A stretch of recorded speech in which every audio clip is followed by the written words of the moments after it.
Ito po, andito kami sa San Pedro. Ito yung kay Kabading. Nahanap po namin yung ano eh. Ang data lang siguro baka walang siguro nagaburan. Ito pa po yung available namin hanggang doon. Medyo maluwag pa po. Hindi pa po nasa-solve lahat. Hanggang doon po. Ayan.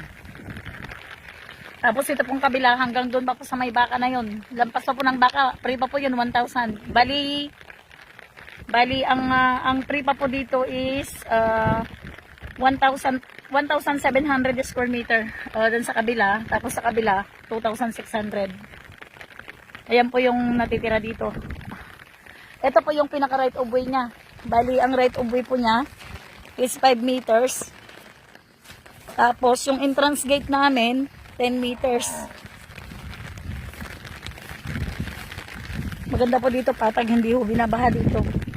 Ito, di ba?